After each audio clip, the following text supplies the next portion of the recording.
Well, I hope you had a good weekend, and I hope that you did not find out or hear the news on Saturday night that we basically entered a war, bombed Iran. Maybe you found out Sunday. I don't know. Hopefully it didn't scare the shit out of you and affect your weekend too much. I bet it did. I'm guessing you probably were pretty concerned when you heard that news. Whenever you heard it, I will be covering as much as I can of it today. I don't have a guest. I just wanted to do a special episode grabbing as many sound bites and news items surrounding this, as many angles and points of view as I could, thanks to everybody who sent me good ideas. So that's what I've got for you.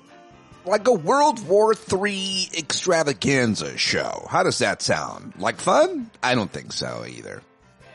But it's got to be done, and I can't do it without you, so I'm happy that you're here, and let's do it, shall we? I look forward to talking to you tonight about it all at our Monday night hangout at 8 East. If you're a stand-up subscriber, you'll get that email with a link to it. If not, sign up now. Patreon.com/PeteDominic. Okay, well, what a weekend in news. Here's just some very quick hits, headlines. USA attacks Iran B-2 bombers. Will America face retaliation? U.S. military bases at risk. More Tel Aviv destruction. Iranian state television. Mr. Trump, you started it, and we will end it. Broadcast showed large graphic of American bases in Middle East with headline, within firing range. More than 40 drones have penetrated Israel airspace. Ayatollah being guarded by unit no one existed. Iranians rattled as cash runs short and fear spikes. U.S. cities go on high alert. Houthis threaten ships. UK terror attacks warning. Kuwait opens up shelters. Oil markets on edge. Russia says many nations now ready to supply Iran with nuclear warheads. Brink of global conflict. Tehran orders Strait of Hormuz closed. 1/5 of world's oil supply at risk. Damn. Wow. Well, that was a lot. Should I keep going? I don't think I want to keep going. That's how I felt while reading all of these headlines over the weekend. But I am going to carry on and give you the rest of what I found over the weekend in terms of headlines and sound bites. I'm not sure exactly where to start on this. I've been poring over this episode of the podcast all weekend, wondering what I might have to offer you that is of any help other than this kind of recap and covering several different angles. I think we just have to start at the fact that a madman is our president, and that can drive us pretty crazy. Along with him every day, on edge, worried about what he will do next. And by the way, without really much thinking. I think that's probably the hardest thing. The man clearly works on his mad king impulses, his own insecurities and shortcomings and real ignorance and lack of interest in details, and a childish-like vengeance that if he ever knew better, he certainly never did better. That's the hardest thing, knowing that this guy is the decider. And I think the second big point is that this was undertaken without a congressional vote, much less even a notice to Democrats. In the past, presidents at least notified the congressional leaders, I think, almost all the time, that they were going to take some kind of covert action, defensive action, or in this case, a full-on attack with bombers. Usually, you would have to tell Congress or obviously legally get congressional approval. That is the argument that is being made by most Democrats. There are a few anti-Trumpers that are defending this or saying that, like David Frum said in The Atlantic, right move, wrong team. The U.S. strikes on Iran might have been necessary, but the manner in which Trump acted should raise alarms about what lies ahead. Thank you, Frum, for clearing that up. But besides David Frum and Adam Kinzinger and Bill Kristol and the neocons of the past who were all supportive of attacking Iraq, thus should probably not have much credibility on such things anymore. Besides those guys, most of us, I think, thought this was, well, a terrible idea. A terrible idea. What? He just shot a couple of missiles into a very thick rock mountain. I mean, he just destroyed their nuclear capability. I mean, how could that be a terrible thing? It's not like anyone died or he started some deeper war or put boots on the ground in Tehran, right? David Frum writes at the end of his Atlantic piece, Trump exercises national power, but he cannot and will not act as a national leader. He sees himself, and always has acted as, the leader of one part of a nation against the rest. The wartime leader of Red America and its culture war against Blue America, as my former Atlanta colleague Ron Brownstein has written. Now, this president of half of America has commanded all of America into a global military conflict. With luck, that conflict will be decisive and brief. Let's hope so. Yeah, let's hope so. I mean, to be fair, I did think in Trump 1, when he assassinated their top general, their legendary general, that we were plunging into a war then. So did a lot of other people that I speak to, read, and trust, and it didn't grow worse at that point. This, I do think, is different, and yet I hope that it doesn't grow worse. I also want to believe that Israel knows what they're doing, and they had softened up or destroyed so much of Iran's proxies in Lebanon and Hezbollah, and Assad was now gone in Syria, and they had destroyed Iran's air defenses, it seems.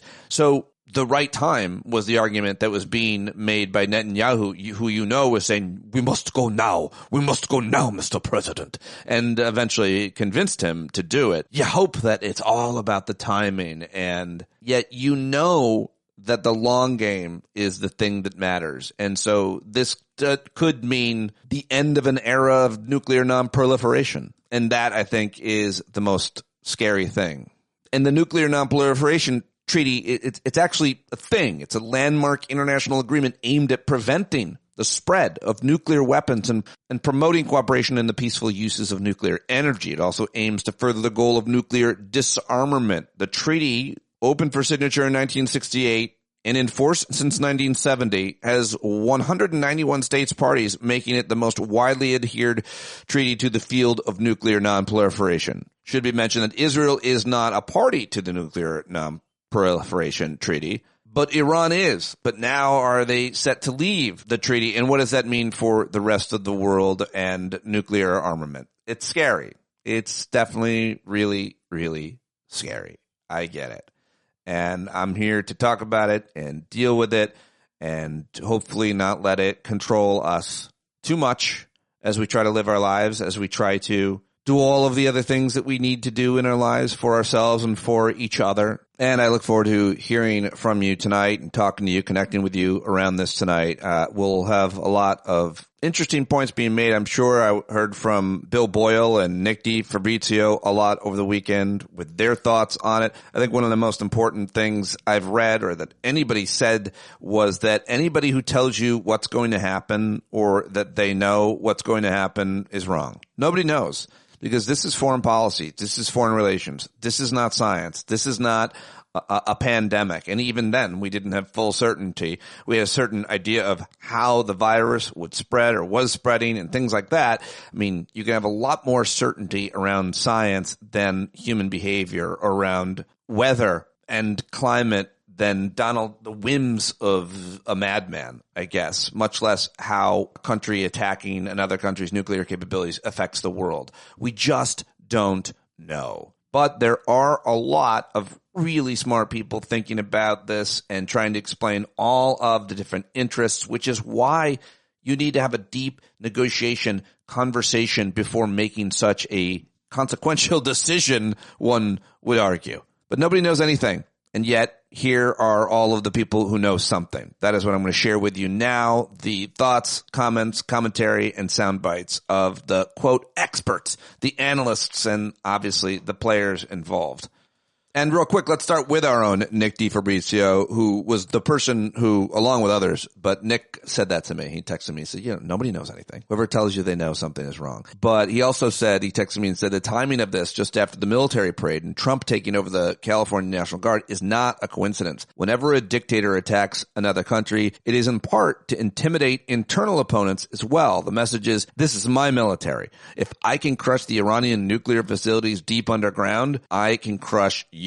I think that's a good point, and Nick is a student of the Tim Snyders and the Ruth Ben-Ghiats and everybody else. And Tim Snyder writes, 5 things to remember about war. Number 1, many things reported with confidence in the first hours and days will turn out not to be true. Number 2, whatever they say, the people who start wars are often thinking chiefly about domestic politics. Number 3, the rationale given for a war will change over time. such that actual success or failure in achieving a named objective is less relevant than one might think. 4, wars are unpredictable. And 5, wars are easy to start and hard to stop. Yes, indeed. I thought that was very helpful, so I wanted to share that. Also, just worth mentioning that Iran did not have a nuclear weapon. So this was all about preventing them from getting one, but they didn't have one. James Fallows says if you're looking for Iran news on mainstream TV, the BBC right now is so much better than any U.S. outlets.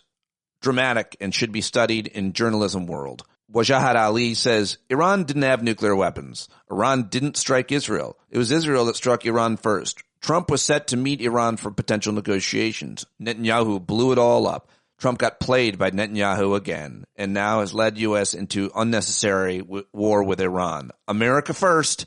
David Rothkopf tweeted, tonight we saw an example of the risks associated with the most dangerous force on earth, the egos of old men. Concentrations of weapon-grade self-interest and face-saving led to the destruction inflicted in Iran. Trump's desire to save face and Bibi's desire to stay out of jail were all of the reasons behind tonight's strikes.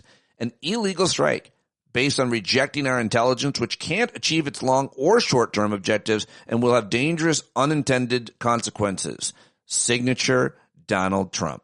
Chris Murphy, the senator from Connecticut, posted, I was briefed on the intelligence last week. Iran posed no imminent threat of attack to the United States. Iran was not close to building a deliverable nuclear weapon. The negotiations Israel scuttled with their strikes held the potential for success. The former prime minister of Russia, Dmitry Medvedev, warned the United States via social media that a number of countries are now prepared to arm Iran with their own nuclear warheads following the Saturday bombing of nuclear facilities. So, didn't you see that coming?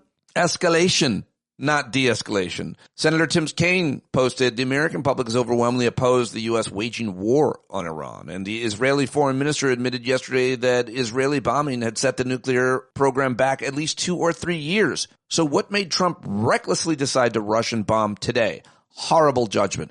I will push for all senators to vote on whether they are for this third idiotic Middle East war. My daughter's texted me, so are we in a war now? George Conway he posted on Threads, much as I would dare not to predict the consequences of this war, I do think we can summarize it thusly so far. A smart and evil man manipulated a stupid and evil man into a war against a fanatical and evil regime.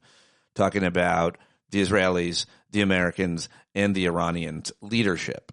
And a frighteningly large percentage of their own populations in each country, including ours, that support them.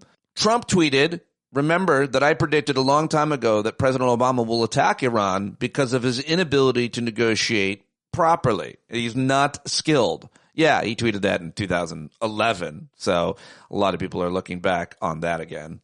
152 days into the Trump administration. Do we have lower grocery prices, affordable housing, lower healthcare costs? No, but do we have another war in the Middle East? Yeah. And are gas prices probably about to go up? Yeah, I think so. I'd love to be wrong about that. And a lot of military types are talking about how well executed this was, especially the fact that no information leaked out.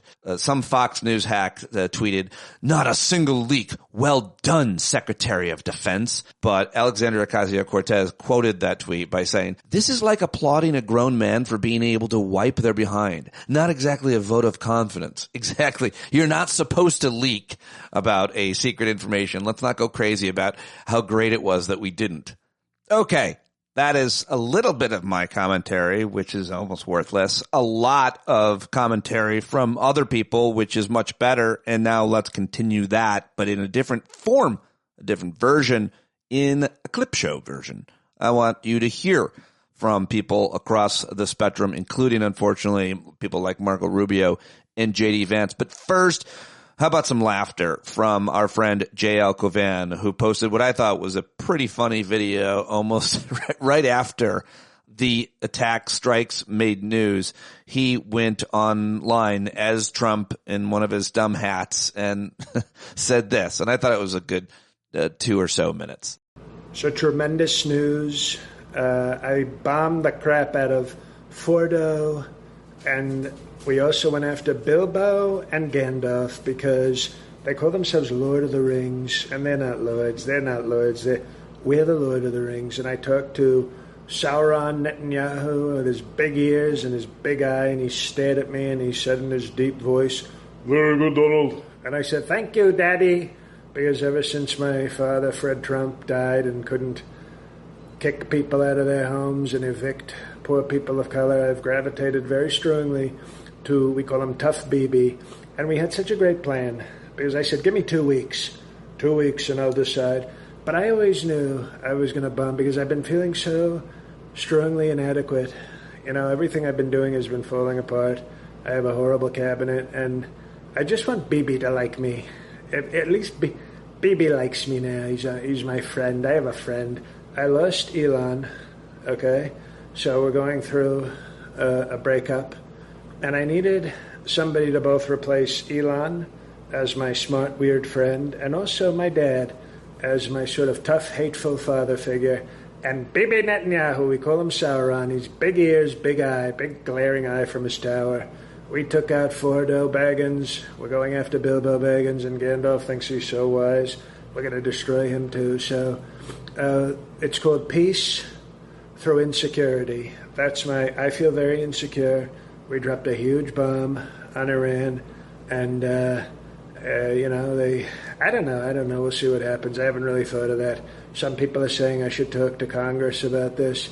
But you know what they say? They say better to murder a bunch of people and make Bibi Netanyahu happy and ask for Congress to forgive you later. And they will forgive me because it's Mike. You think Mike Johnson is going to all of a sudden stand up to me? I don't think so. By the way, Mike Johnson looks like a hobbit. Maybe he's the next Frodo Baggins or Bilbo. I don't know. He sees what I do to hobbits. I bet you Mike Johnson is going to be very nice. Oh, please, sir, I'm a Christian and a hobbit. Don't bomb me, sir. And, well, you know what? Don't criticize me for not going through Congress before I drop a big bomb to make Bibi happy and to make myself feel less sad. Okay? So, Iran, it's called Peace Through Insecurity. Bye-bye. I just think he's so funny.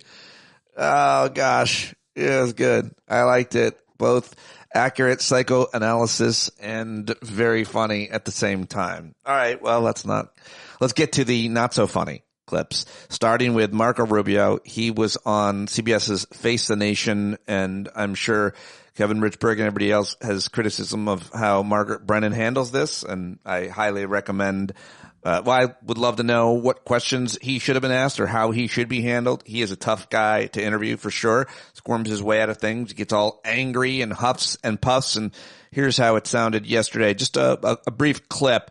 I think this is probably his worst moment on CBS yesterday.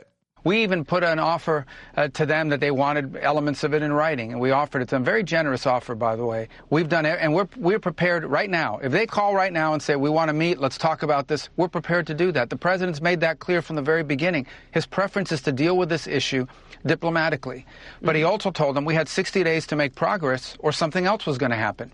And I think they thought they were dealing with a different kind of leader, like the kinds of leaders they've been playing games with for the last 30 or 40 years, and they found out that's not the case. So this mission was a very precise mission. It had 3 objectives, 3 nuclear sites. It was not attack on Iran. It was not an attack on the Iranian people. This wasn't a regime change move. This was designed to degrade and or destroy 3 nuclear sites related to their nuclear weaponization ambitions, and that was delivered on yesterday. What happens next will now depend on what Iran chooses to do next. If they choose the path of diplomacy, we're ready. We can do a deal that's good for them, the Iranian people, and good for the world. Yeah. If they choose another route, then there'll be consequences for that. Let me follow up on a phrase you just word, weaponization ambitions. Are you saying there that the United States did not see intelligence that the Supreme Leader had ordered weaponization? That's irrelevant. I see that question being asked in the media. That's an irrelevant question. No, they have that is the key point in U.S. intelligence assessments. You know that. No, it's not. Yes, it was. No, it's not. The political decision had not been made. I know that better than you know that, and I know that that's not the case. But I'm asking you whether the order was given. And the people who say that, it doesn't matter if the order was given. They have everything they need to build nuclear weapons. Why would you bury things in a mountain, 300 feet under the ground? Right. Why would you bury why do they have 60% enriched uranium? You don't need 60% enriched uranium. The only countries in the world that have uranium at 60% are countries that have nuclear weapons. Because they can quickly make it 90. They have all the elements. They have. Why do they have a space program? Is Iran going to go to the moon? No, they're trying to build an ICBM. No, but that's a question. That's a question. That's a question of intent. And you know, in the intelligence assessment, that it was that Iran wanted to be a threshold state and use this leverage. I'm talking about the public March assessment, and that's why I was asking you if you know something more from March. But that's also an inaccurate representation of it. That's an accurate representation of it. That's not how intelligence is read. That's not how intelligence is used. Here's what the whole world knows. Forget about intelligence. What the IAEA knows. They are enriching uranium well beyond anything you need for a civil nuclear program. So why would you enrich uranium at 60%? Right. If you don't intend to one day use it to take it to 90 and build a weapon. Right. Why are you developing ICBMs? Why do you have 8,000 short-range missiles and 2,000 to 3,000 long mid-range missiles that you continue to develop? Why do you do all these things? They have everything they need for a nuclear weapon. They have the delivery mechanisms. They have the enrichment capability. They have the highly enriched uranium that is stored. Yes. That's all we need to see. Right. Well, especially in the hands of a regime that's already involved in terrorism and proxies and all kinds of things around. They are the source of all instability in the Middle East. No one's disputing that. I'm not doing that here. And they were censured at the IAEA for that enrichment and for violating their non-proliferation agreements. I was simply asking if we had intelligence that there was an order to weaponize, because you said weaponization ambitions. Well, we have intelligence that they have everything they need to build a nuclear weapon, and that's more than enough. Okay. All right. Well, there you go. Rubio made a whole bunch of points in that soundbite for sure, including that Iran is the reason for all of the instability in the region. And I mean, he simplifies very complex things, and they sound pretty convincing. And then you hear plenty of other arguments, more nuanced arguments from experts, and it sounds completely different. I think that's how the game is fought when it comes to foreign policy and foreign relations, and trying to, in this case, convince a domestic audience that this was the right thing to do. That's how the game was played, which is why so many people fell for it in 2002 and 2003 in the run-up and eventual invasion of Iraq. I didn't. I was very much always against it, on the record, everywhere, and in the streets. That doesn't make me right again here, and it doesn't matter. Like I said, anybody who says they're right or they're wrong or they know what they're talking about is wrong, because this is foreign relations, foreign policy. We just don't know what this move means and what's going to happen next. But here is some more, and this is J.D. Vance making a similar argument as Rubio, but with less class, because Rubio said in the past we didn't have leaders, and then he praised and sucked Trump's dick. In this case, you hear from J.D. Vance basically call our past presidents dum-dums, dummies, I believe he says. I believe in this clip he also says, intelligence that we have doesn't matter. We need to go with our gut. That's right, the gut of J.D. Vance and Donald Trump. Vice President Vance, welcome back to Meet the Press. Thank you, Kristen. Great to be with you. Thank you for being here on a monumental Sunday. My first question, Mr. Vice President, is the United States now at war with Iran? No, Kristen, we're not at war with Iran. We're at war with Iran's nuclear program. And let me just say, Kristen, that we're incredibly grateful and proud of the American Air Force pilots who did an incredible job last night. The operation was really extraordinary. These guys flew from Missouri. They didn't land a single time. They dropped 30,000-pound bombs on a target the size of a washing machine, and then got back home safely without ever landing in the Middle East or ever stopping, other than to briefly refuel. And, of course, they did that in the air. So it's really an incredible operation, a testament to the power of American military. And I think what shows what can happen when you have that great American military in the hands of capable presidential leadership. What we did is we destroyed the Iranian nuclear program. I think we set that program back substantially, and we did it without endangering the lives of the American pilots. That's an incredible thing, and I think we all should be proud. Whatever our politics, we should be proud of what these guys accomplished. A very, very high-impact mission under a lot of pressure. What a ridiculous thing to say. Regardless of our politics, we should be proud of what these guys accomplished. No, don't fall for that nonsense.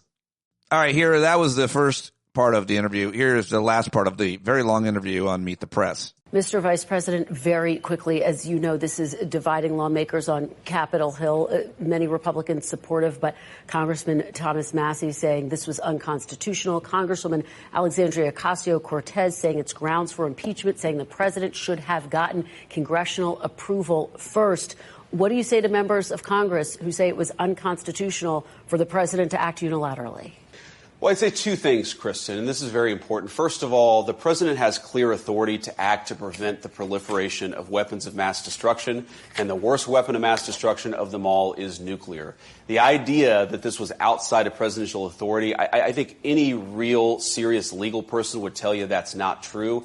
And the second thing is, Kristen, I certainly empathize with Americans who are exhausted after 25 years of foreign entanglements in the Middle East. I understand the concern, but the difference is that back then we had dumb presidents, and now we have a president who actually knows how to accomplish America's national security objectives. So this is not going to be some long, drawn-out thing. We've got in. We've done the job of setting their nuclear program back. We're going to now work to permanently dismantle that nuclear program over the coming years, and that is what the president has set out to do. Simple principle. Iran can't have a nuclear weapon. That has animated American policy over the past 130 days. It's going to continue to be a driving force of our policy in the Middle East for the next 3.5 years. All right. So I think the most important point to be made out of Rubio and Vance and, frankly, anyone else speaking on behalf of or for the president and the administration is none of them have whatever they say today could be completely obliterated in a Truth Social post tonight. I mean, no matter what they say is policy or the reason they did a thing, or in this case, they're not going for regime change, then Trump posts, why not regime change yesterday? None of what they say matters because Trump can turn on a dime while they're talking. Sometimes while one of his representatives is on television defending what he's done or his agenda or what he's said, he's doing just the opposite.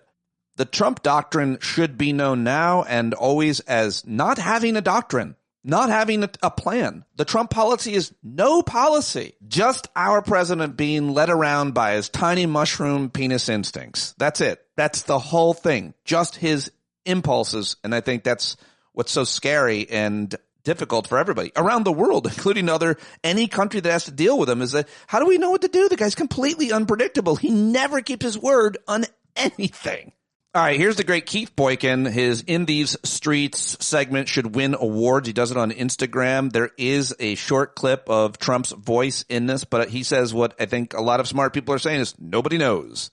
Trump has just announced that the U.S. has attacked Iran. Tonight I can report to the world that the strikes were a spectacular military success. But that's not the end of the story. The truth is, nobody knows what's going to happen next. Trump wants you to think that the mission was successful and now we get to move toward peace. But we've been here before. In 2003, when the U.S. launched another unprovoked war, that time on Iraq, President Bush landed on an aircraft carrier in front of a mission accomplished banner and announced, "In the Battle of Iraq, the United States and our allies have prevailed." The war went on for another 8 years. The point is, we don't know how Iran will respond. The Iranian regime is no friend to America, but even if their nuclear capacity has been eliminated or degraded, U.S. troops in the Middle East could now be a target for Iranian missiles, and U.S. citizens all across the world could now be a target for Iranian-sponsored terrorism. Posed by the world's #1 state sponsor of terror. Israel and Iran have been at war for 10 days now, and the U.S. has remained out of it for a reason.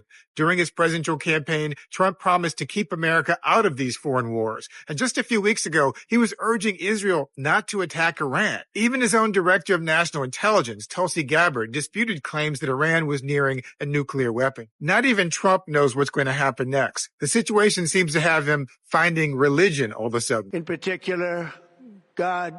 I want to just say we love you, God, and we love our great military. Protect them. The plane is not landing. We're just taking off. So buckle up, folks.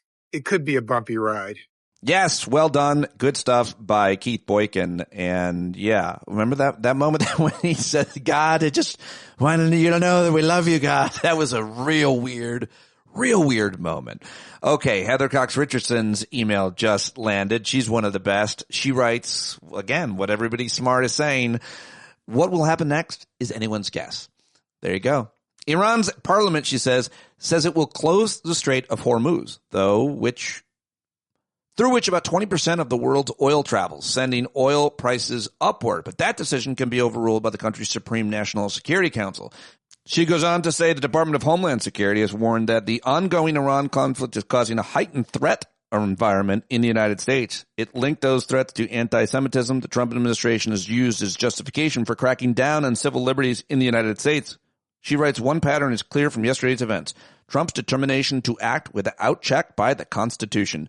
Democrats as well as some Republicans are concerned about Trump's unilateral decision to insert the United States into a war. The Constitution gives to Congress alone the power to declare war, but Congress has not actually done so since 1942, permitting significant power to flow to the president. In 1973, War Powers Resolution, Congress limited the president's power as commander-in-chief to times when Congress has declared war.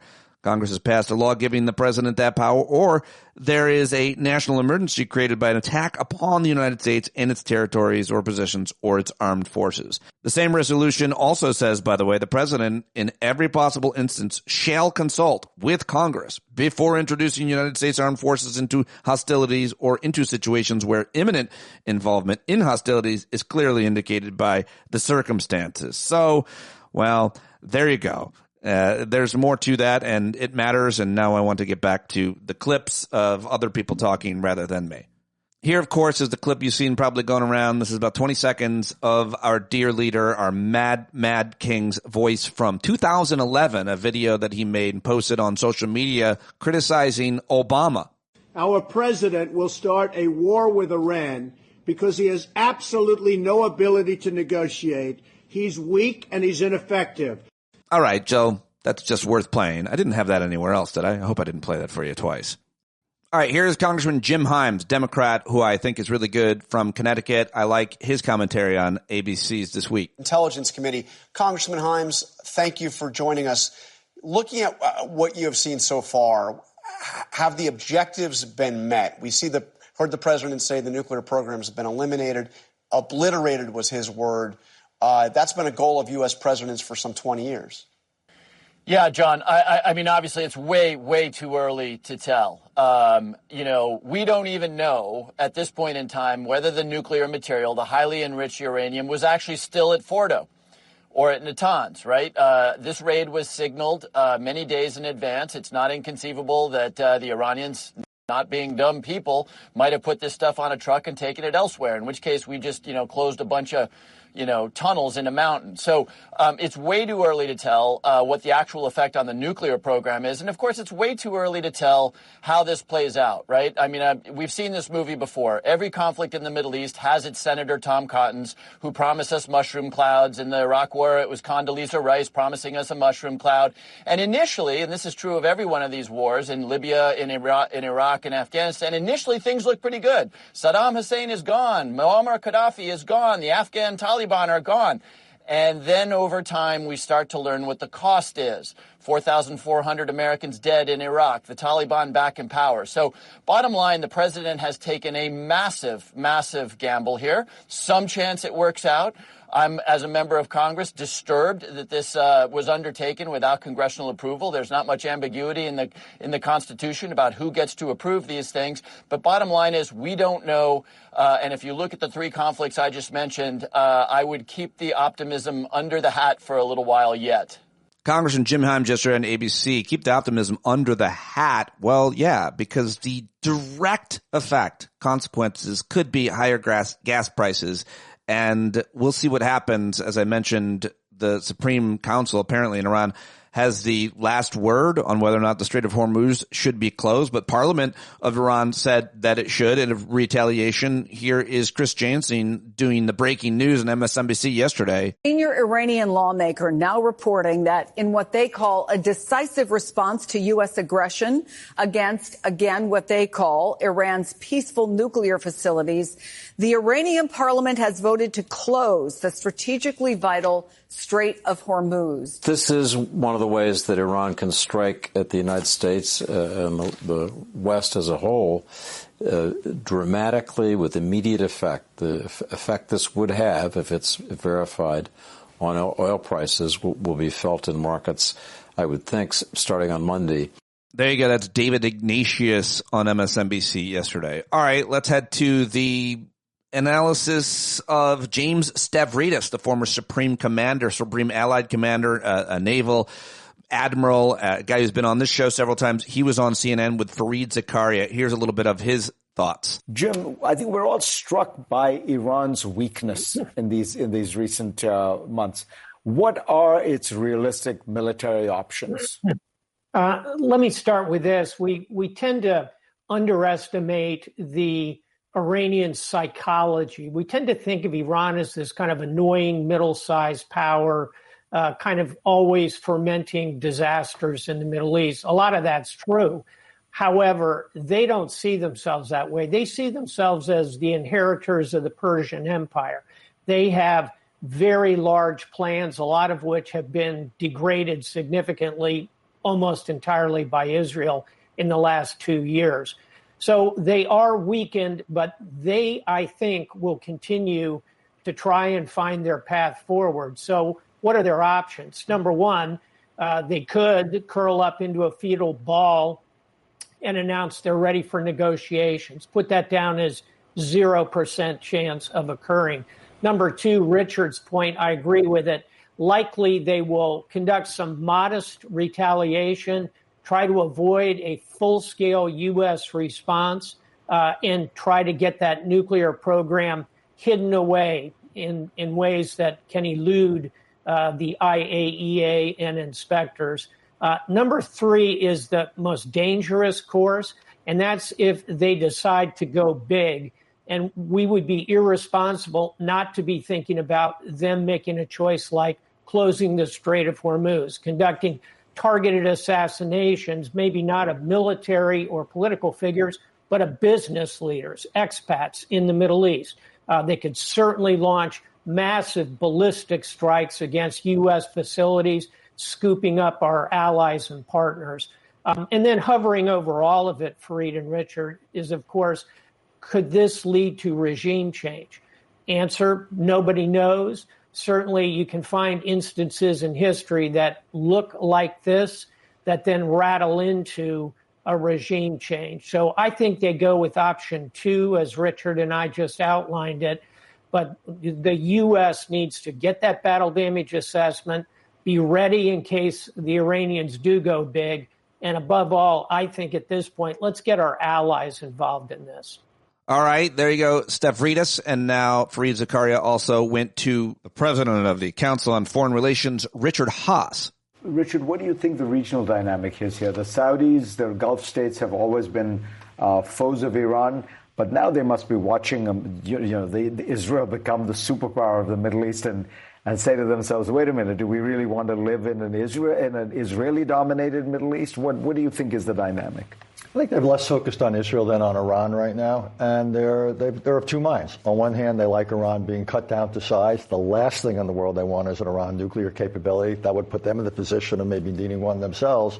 On the other hand, they're worried that they could be in the target line, that Iran might decide to widen the war. It's one of the options available, and they would be the obvious choice. So I think they're uneasy, but all things being equal, probably slightly more comfortable than not with this assertion of American power, just nervous about where it goes next. I think going farther afield, Fareed, I think the Russians are probably pretty happy because this means the price of oil is going up. I think the Chinese are probably pretty unhappy, potentially for the same reason. I think who might be most unhappy are the Europeans who weren't consulted, and Democrats, there's Congress here at home. That this is, it's interesting. Donald Trump 2.0, whatever else he is, he's not isolationist. What we're seeing is a degree of unilateralism of the United States acting in the world, but essentially listening to its own trumpet, not coordinating with others. Indeed, well said by Richard Haas. And he went on to say this. I thought this is a little good historical reference, context. Where they will focus in on that, or are they going to, do they think they're at war with the United States? What's your sense? Potentially both. What comes to mind is 1988. When the initial Ayatollah Khomeini basically settled with Iraq, not because he wanted to, but to preserve the revolution. The question is whether, in the first instance, that's now the Iranian priority, to preserve the revolution, keep what leadership they still have intact, not spread the war. Because they don't, for example, they don't want to see their oil export terminal bombed. So that might be the near-term priority. I think the more interesting thing, other than retaliation, Fareed, is reconstitution. What lessons did the Iranians draw? It's quite possible they will decide that this never would have happened had they had nuclear weapons. So I think it's possible their retaliation's relatively modest. And what they really want to do is put themselves on a trajectory where some years down the road, when there's another crisis, they're in a different position. And that's something we're going to have to think about. So this may not be quite as neat as we think. This could actually play out not just over weeks and months, but over many years. All right. And the other kind of establishment foreign policy expert a lot of people go to is Ian Bremmer. He made like a 15-minute video himself, but I just want to put a couple of his thoughts in here. But to be fair, this is, at least at this moment, this is not the Americans beginning a large-scale grinding, drag-out Ken Burns-style war, which would be strongly opposed by most Americans and a lot in Trump's own base, but rather the, sort of very, very spectacular couple of major strikes and done Tik Tok style war, which Trump's base can certainly get behind. And remember, Trump has done this before against Iran. He was late to pull the trigger during his first term after the American bases in the region were taking attacks, after Saudi Arabia's most important and the region's most important oil refinery in Abqaiq was struck by Iranian drones. It didn't do a lot of damage. It was more of a symbolic capabilities display strike. But still, Trump did not respond immediately. Under a lot of pressure from the Israelis, from the Gulf allies, the UAE. I remember talking to those leaders, and they were really angry that Trump wasn't doing anything against Iran. And then finally, he orders the assassination of the head of the Iranian Defense Forces, Qasem Soleimani. And that's a really big deal. It's certainly an escalation. And the Iranian response was, very angry, very assertive. And then do virtually nothing. Some small symbolic attacks against American bases that were meant to not cause significant damage. And that was the end of that. So the Iranians lost that one.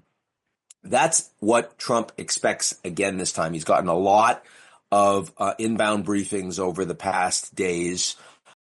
And this is where Ian Bremmer loses me right there when he starts talking about Trump like a rational player, like a normal decider. And you lose me on that. But analysts with a lot of respect like him, they don't know how to analyze a guy like Donald Trump. And I think that's worth mentioning. All your expertise goes out the door when you're dealing with an absolute madman who makes decisions based on his gut, as we learned earlier from J.D. Vance. It's usually a bad thing. Remember when Bush said it? Okay, so that is Ian Bremmer. I don't know why he had to do Ken Burns dirty. Ken Burns style wars. Ken Burns made the documentaries. Ian Bremmer. I don't know why I played Ian Bremmer. In the end here, I'm feeling some regret over that clip. All right, here is the one Republican in the House who is been against this war. It's Thomas Massie again. Donald Trump is now going to try to primary him. He hates this guy, but here he is. What he promised us was we would put America first, and I think there are still voices in this administration. You've still got J.D. Vance. You've still got Tulsi Gabbard. You still RFK Jr. You still got calmer heads that could prevail. They were not persuasive in this case, clearly. Well, somebody was persuasive. AIPAC is very persuasive. For instance, the Israeli lobby in Congress. If you look at my colleagues' feeds now, they all look the same. They're all tweeting the same message that we've got to support Israel and we've got to do this. All right, there you go. Thomas Massie. I'm certainly right about the influence of Israel and their lobbying arm and organization, AIPAC, but cooler heads, RFK Jr. is one of them. Then we're fine. I'm sure, by the way, Trump is asking RFK Jr., or I'm sure RFK is submitting his thoughts and using his political capital to talk about Iran, the decision to bomb Iran. I mean, that was a preposterous notion, not to mention the other people. Nobody has an influence on Donald Trump but Donald Trump. He's just a psychopath, and that's what we should be examining each and every day. Here's Senator Tim Kaine of Virginia. Thought he was pretty good here. Say, look, America was lied into a war in 2002 against Iraq with a Republican administration giving us false information about Iraq's weapons program. I have grave concern that we're going down the same path. Donald Trump's own national security officials have stated that Iran was not close to having a nuclear weapon. And Shannon, just Friday night, the Israeli foreign minister said that its bombing campaign over the last 9 days had set back the Iranian nuclear program by at least 2 or 3 years. There was no imminent threat to the United States from this nuclear program. It was an offensive war of choice by a president without consultation with Congress. We're going to have the briefing this week. We'll have a vote. I know many Republicans will fall in line and say a president can do whatever he wants. But I hope members of the Senate and the House will take their Article I responsibility seriously and say, you didn't even notify us, much less get an authorization. The U.S. should not be at war without a vote of Congress. All right, there you go. There's Senator Tim Kaine. Now let's go to another Democratic senator. This is Adam Schiff of California. But it's not an operation that should have ever been authorized by the president in the absence of intelligence showing that Iran had made the decision to break out and build a bomb. The intelligence I've seen, and it's been limited, indicates that Iran had certainly enriched uranium but had not made the decision to build a bomb or pursue the mechanism of a bomb. And in the absence of that, this is not a strike that should have been ordered. In watching Hegseth during that press conference this morning, we saw a lot of arrogance from the defense secretary. And as wars in the Middle East have demonstrated, arrogance is a deadly commodity. We simply don't know what is going to occur now, whether Iran will retaliate, whether Iran was able to evacuate some of the enriched material from Fordo. There were commercial satellite images of trucks lined up at Fordo and leaving Fordo in the days preceding the strike. So a lot of questions, including the risk to American service members. All right, good stuff from Adam Schiff. And here's a little bit more. I thought this was worth it. The failure to brief Democratic lawmakers, the making this just another partisan exercise by the administration when it comes to something as serious as the decision to potentially engage in warfare with another nation, it means that you're not going to have the whole country bought into this, which is a real problem.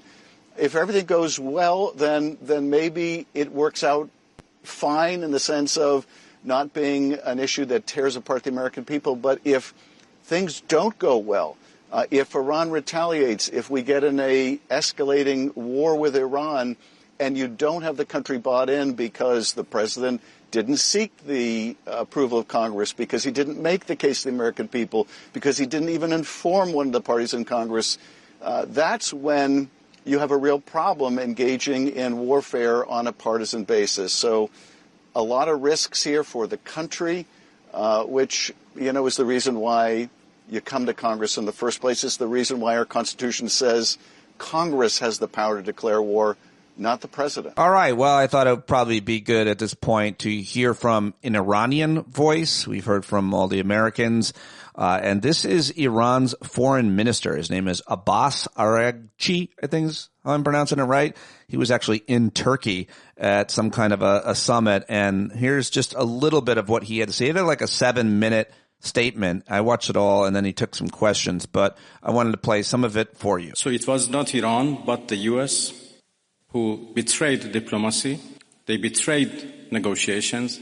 When at the middle of negotiations with us, they gave green light to Israelis, if not instructed them to attack Iran's nuclear facilities. I think they have proved that they are not men of diplomacy. Okay, just a little bit of what the Iranian foreign minister had to say in English. And that is it. That's what I've gathered for you. There's so much more out there, but I thought that was a pretty comprehensive rundown of headlines and commentary and clips. And that is today's show. I hope that it was worth something to you. I hope you learned as much hearing it as I did preparing it and reading all about it as I have all weekend. And please send me the commentary and clips that you're seeing, that you like, that you think is worth sharing about this or any other thing. It's also worth mentioning just a few of the other headlines, other things you might want to know that aren't related necessarily directly to this that occurred over the weekend that are undercovered. I should have done this at the beginning, but I forgot I had this list. First of all, a judge ordered Kilmar Abrego Garcia's release from jail before trial, but now ICE is planning to detain him. But I thought that was a pretty significant headline. Also, a huge significant headline over the weekend that Mahmoud Khalil was released, the Columbia University pro-Palestinian activist who was detained by ICE for more than 3 months. And he has been released. He's back with his family, and he gave an interview to ABC News, which I thought was interesting. A security guard in a Michigan church killed a gunman, preventing a large-scale shooting. Apparently, oil prices climbed moderately after U.S. bombed Iran. The increase around 3%, a sign that traders are concerned, though not panicked about how Iran might respond. Israel recovered the bodies of 3 hostages, an IDF soldier, and 2 civilians from Gaza. And finally, the big news for this week, it's going to be hot as hell. At least in much of the country is going to suffer from some of the highest temperatures we've seen in a long time. And it's going to be rough. So good luck out there. Hope your power doesn't shut down, your AC doesn't kick out. But we'll be talking tonight at the Hangout about that and everything else. I'm looking forward to seeing you and connecting with you and talking about all of it and how we're dealing with it. I deal with it with you. That's how I deal with it, through the connections with other amazing human beings. I hope to see you tonight at the Hangout. Thanks so much for listening to today's show. Really appreciate it. And I look forward to talking to you later. I appreciate you so much choosing to listen to me today, gathering all this information. I know you could have done a lot of other things or listened to any other number of things. Maybe you multitasked during this 53 minutes or so. Very happy to have you. Very much appreciative for your support. And if you're not currently subscribed with a paid subscription, do it now. Patreon.com/Pete Dominick. You can also upgrade your subscription, which would be greatly appreciated, and that is it. Go buy Jon Carroll's album. Go download it, joncarroll.org right now.